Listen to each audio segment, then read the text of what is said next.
The Second Voyage of Sinbad. The pleasures and comforts I now enjoyed made me forget my past difficulties.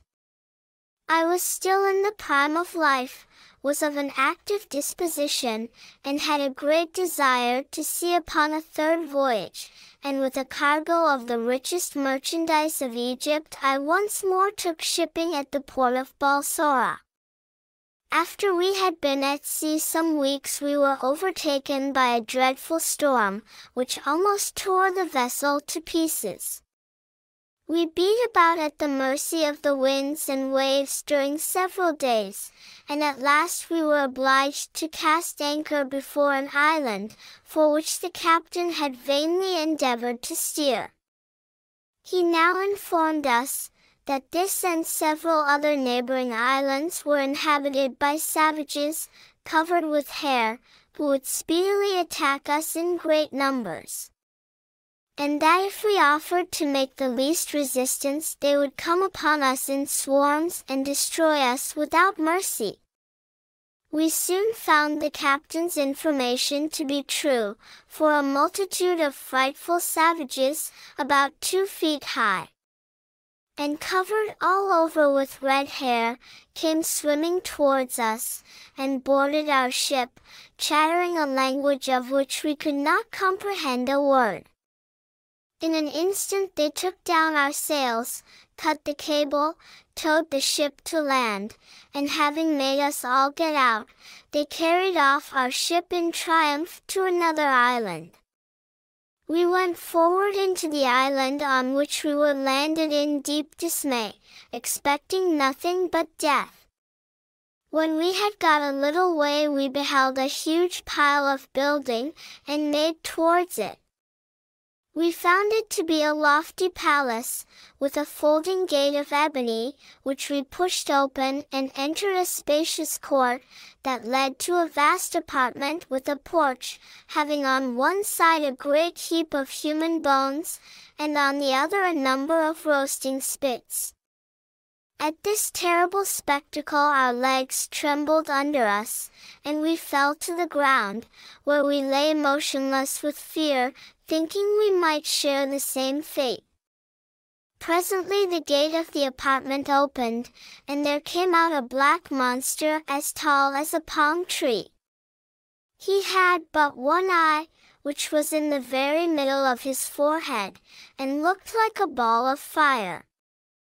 His 4 teeth were long and sharp, his under lip hung down upon his breast, his ears resembled those of an elephant, and covered his shoulders, and his nails were very long and crooked. At the sight of so hideous a giant we could scarcely keep from swooning while he sat down in the porch gazing upon us. At length he advanced, and taking me up by the skin of the neck, as I would take up a kitten, and having viewed me well, and perceived that I was nothing but skin and bone, he threw me on the ground with disdain. He took up all the rest one by one, and examined them in the same manner, and the poor captain being the fattest amongst us, fell a victim to his savage appetite. He was presently killed, roasted, and eaten by the dreadful monster. When the one-eyed giant had finished his savage meal, he stretched himself upon a great stone bench in the portico, and fell asleep snoring louder than thunder. In this manner he slept till morning.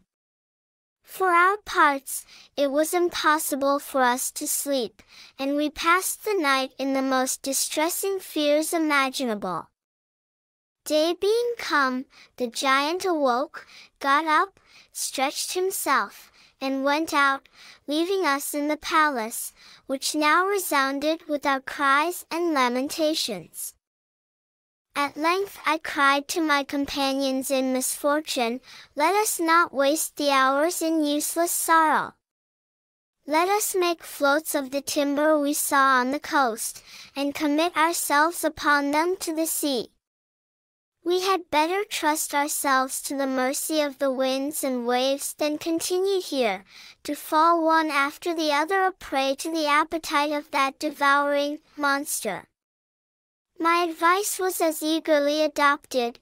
We hastened down to the seashore, taking with us tools from the apartment, and labored hard to make our floats ready to carry us out to sea, before the giant should discover we were gone. We had not finished them till the evening, and before we could push them from the beach our tyrant came in search of us, and drove us like a flock of sheep before him to the palace. We had the anguish to behold another of our unfortunate comrades roasted for his supper, and having glutted himself with the brutal feast, he lay down on his back, and began to snore so loud that the place echoed with the noise. Our desperate situation now gave us courage to attempt some means for our deliverance. 9 of the most resolute of us got up softly, and taking 9 spits, we held the points of them in the fire till they were red hot, and then thrusting them all at once into the monster's eye, we blinded him.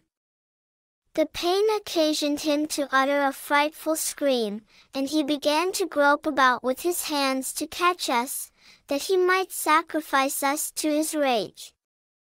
But we took care to keep out of his reach, and having sought for us some time in vain, he opened the ebony gate, and went out of the palace howling dreadfully.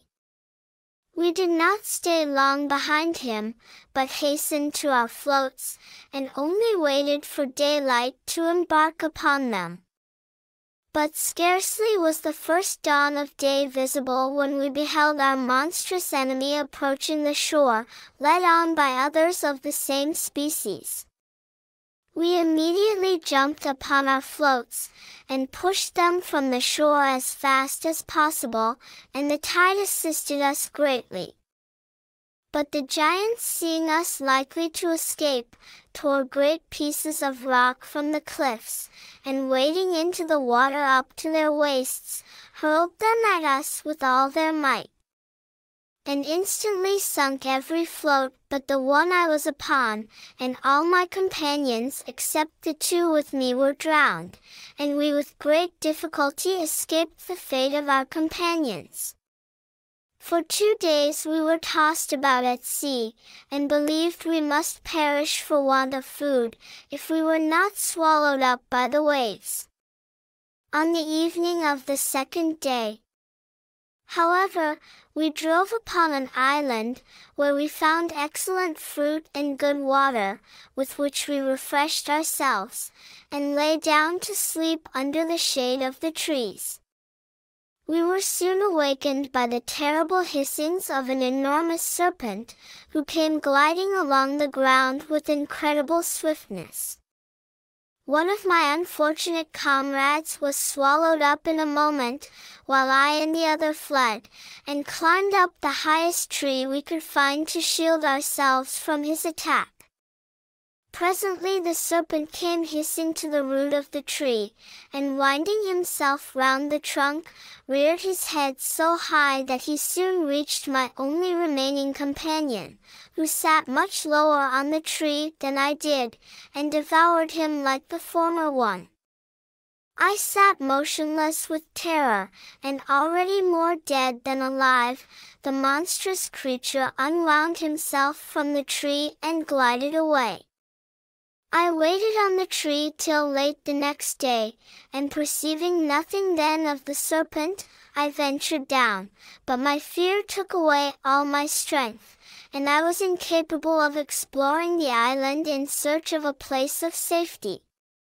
I could not help wishing that my float had been sunk by the giants along with the others, for it seemed to me that my life was only prolonged that I might endure the most cruel of sufferings. I gathered together a great quantity of small wood, brambles, and dry thorns, and making them up into faggots, formed a great circle with them round the tree, and fastened the uppermost to the branches of the tree. Having finished my work, I shut myself within the circle, and the serpent failed and not to come as I expected he would. He went round and round the tree seeking for an entrance, but the rampart I had made effectually secured me, so that he lay till daylight like a cat watching a mouse.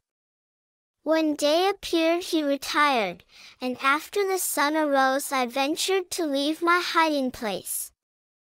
I was so exhausted for want of sleep and had suffered so greatly from his poisonous breath, that death seemed to me more desirable than living, and I ran towards the sea, resolving to throw myself in. But just as I was about to fulfill my rash determination, I perceived a ship in full sail at a considerable distance. I shouted as loud as I could for help, and the captain sent his boat for me.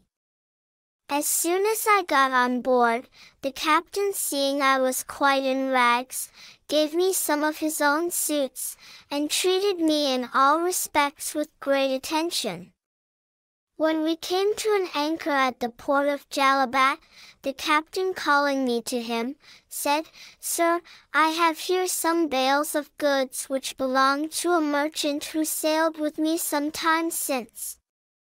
And he being dead, I intended to dispose of them for the benefit of his heirs. You shall sell them for me, and shall be allowed the usual factorage." I eagerly inquired the name of the owner, and to my astonishment was told Sinbad. I could not hear myself named without emotion, and looking earnestly at the captain, I recollected him to be the person who, in my second voyage, had left me in the island where I had fallen asleep, and had set sail without me. "You believe, then," said I, "that Sinbad is dead?"